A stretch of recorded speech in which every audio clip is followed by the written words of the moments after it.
everybody can have mental health issues, and I know a lot of kids that do have mental health issues.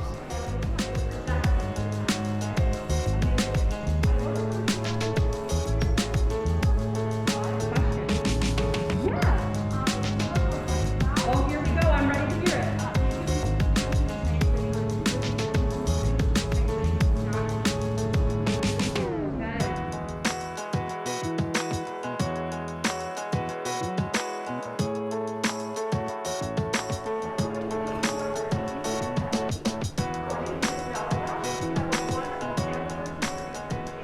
Hi, I'm Dr. Amy. I'm a doctor and my specialty is psychiatry, which means I help kids with how they're thinking and feeling.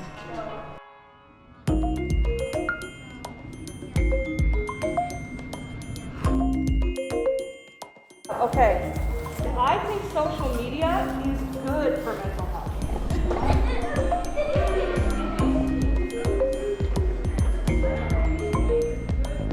I think it's good because there's a lot of funny videos and there's cool stuff on social media. I think like it could be both because there's videos out there that are like very wholesome and like very happy and that can like lift in your mood and make you happy, but there's also other videos out there that could like make you like really sad or like make you like be judgmental or something. Comparing other people's lives and looks to your own, and just a lot of cyberbullying goes on online. I strongly disagree because a lot of people, including myself, have been cyberbullied or bullied online, and it probably as worse as it is in getting bullied in person because you can't really stand up for yourself online, right?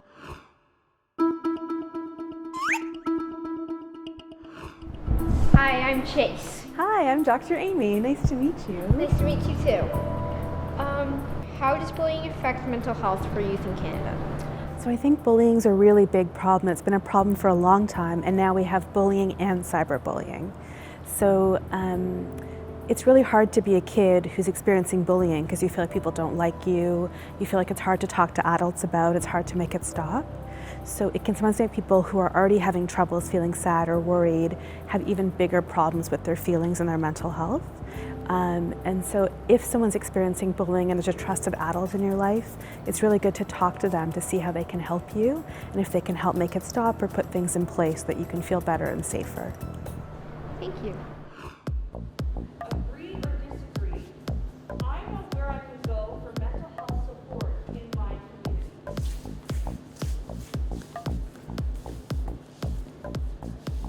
I'm not sure because I know Kids Help Phone was helpful, but when I was like feeling really down one day, I tried contacting them and they didn't answer.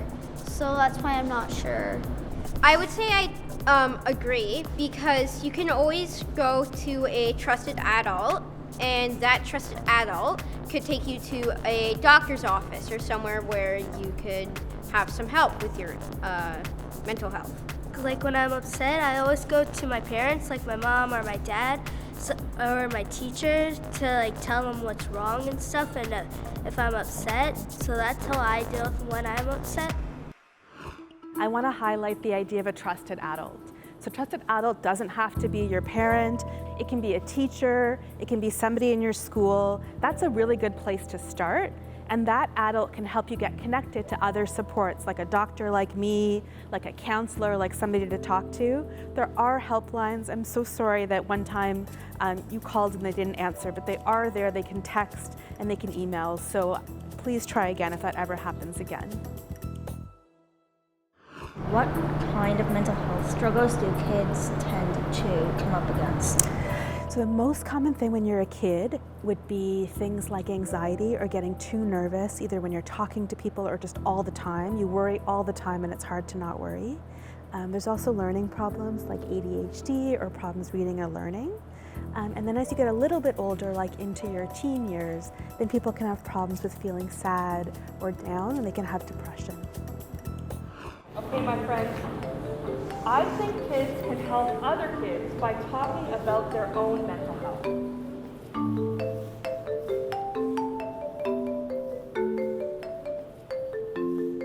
I think kids can help, because sometimes it's good to know that you're not alone with it and that you're like other people are going through it too, and it's like it's not a bad thing. I am on agree because sometimes your friends could be very rude to you about you talking to them. But on the other hand, they could also be very supportive and kind to you.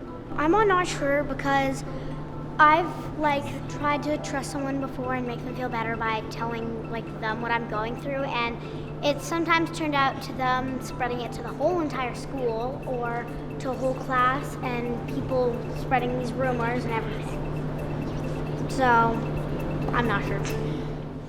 How do you know if you're just feeling sad or have more serious mental health issues? That's a really good question. So all of us have feelings. So we might feel sad, we might feel happy, we might feel worried, and that's totally normal. If you're having more serious mental health problems, it's hard to do the things you really like for many days. So you might have a hard time coming to school, you might not want to see your friends anymore, you might not be eating enough. Sometimes we talk about it like a big dog. It's like hanging out on your back and you can't make him go away, even if you try to do things you would usually like. So that's usually a time when it's not just like sadness or a normal feeling and it's a serious problem. Agree or disagree? Canadian kids' mental health is worse than it was at the start of the pandemic. Canadian mental health is worse because of the pandemic. It ruined the socializing that us children had before COVID hit. But then as COVID hit, we all had to stay inside. I strongly agree with David.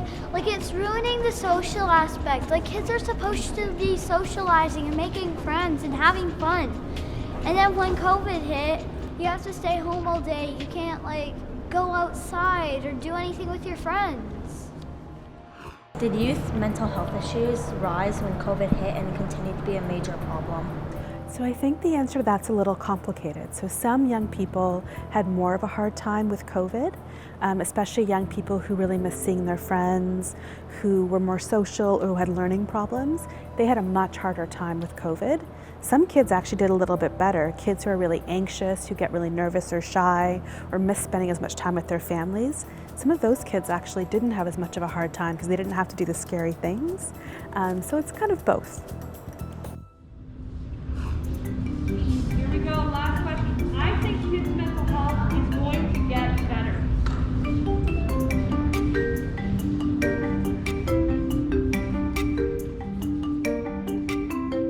I think it's gonna come better because COVID is gone and we really need that. I'm not sure because we can't predict the future unless you're a psychic. It may get better, it may not. I disagree because mental health is always going to be a thing. There's no stopping it. I think it's actually going to get better because, of course, the pandemic was, it's still here, but it is getting better, and we are able to go to school and socialize more, and things are just going to get better.